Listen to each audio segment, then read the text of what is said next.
అమర్నాథ్ యాత్రలో భాగంగా దాడి జరిగిన ప్రాంతం పహల్గాంలో ప్రస్తుతం ఉద్రిక్త పరిస్థితి నెలకొంది. పూర్తి వివరాలు మా ప్రతినిధి దేవి అందిస్తారు.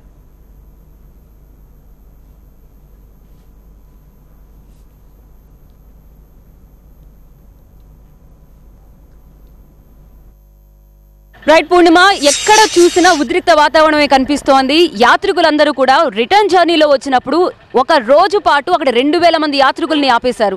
2000 మంది యాత్రికులు కూడా అక్కడ నరక యాతన అనుభవించారు. అండ్ ఇప్పుడు వస్తున్న ఎయిర్పోర్ట్ రోడ్ అంతా కూడా పూర్తిగా ఆర్మీ వాళ్ళంతా కవచం మధ్య ఉంది.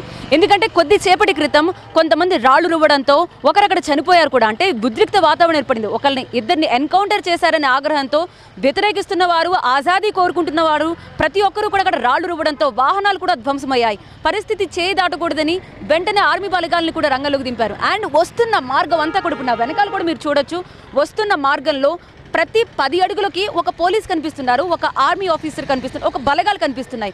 అంటే ఎంత పటిష్టంగా భద్రతను ఏర్పాటు చేశారో చూడొచ్చు. ఎగ్జాక్ట్లీ మనం శ్రీనగర్ నుంచి పహల్గాం వెళ్లే దారిలో ఉన్నాం. కాసేపట్లోనే మనం పహల్గాం, అనంతనాగ్ అక్కడికి చేరుకోబోతున్నాం. ఇంకా అక్కడి నుంచి చందనవాడి నుంచి అసలు అమర్నాథ్ యాత్ర ఎలా కొనసాగుతుందనేది TV9 first one and only channel ఇక్కడ కనిపిస్తోంది.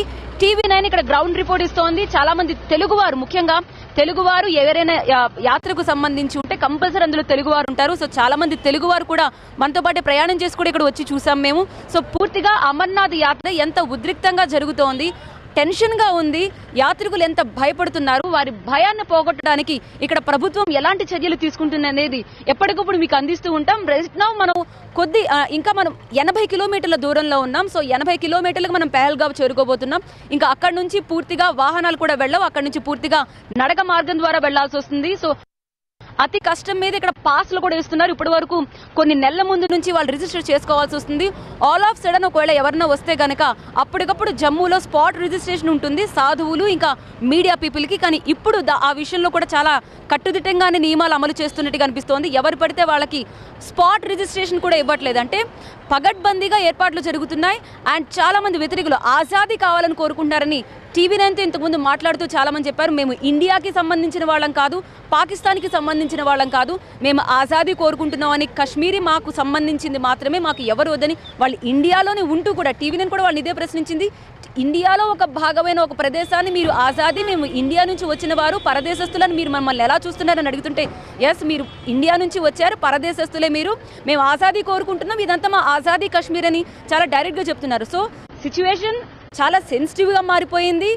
ఒక పక్కన స్నేహహస్తం అందిస్తున్నామని చెప్తున్నారు, ఒక పక్కన పరిస్థితిని శాంతికూలంగా మార్చడానికి ప్రయత్నిస్తున్నామని చెప్తున్నారు. కానీ రోజు రోజుకి సిచ్యువేషన్ చాలా సెన్సిటివ్గా మారుతుంది. ఎవరితో ఎవరు ఏం మాట్లాడితే ఇక్కడ యుద్ధ వాతావరణం నెలకొంటుందనే పరిస్థితులు కనిపిస్తున్నాయి. ఎవరికి వాళ్ళు రోడ్ల మీదకి వచ్చి రాళ్లు రువ్వుకుంటున్నారు.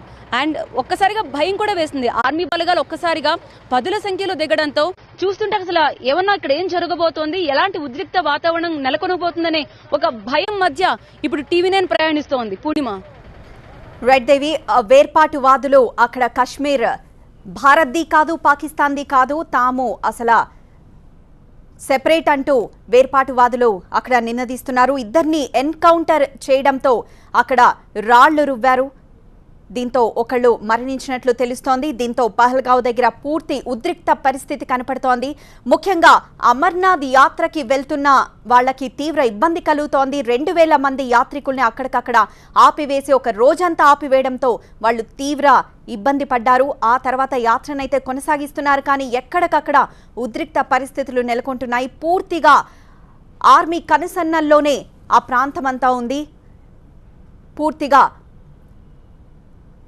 కట్టుదిట్టమైన భద్రతని ఏర్పాటు చేశారు అక్కడి ఆర్మీ. మరోసారి ఉగ్రదాడి జరగకుండా అన్ని చర్యలు తీసుకుంటున్నారు.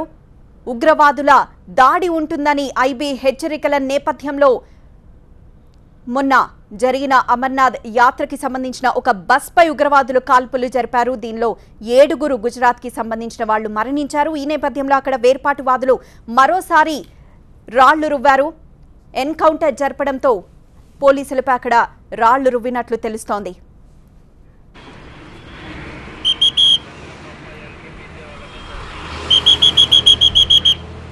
बम बम भोले बम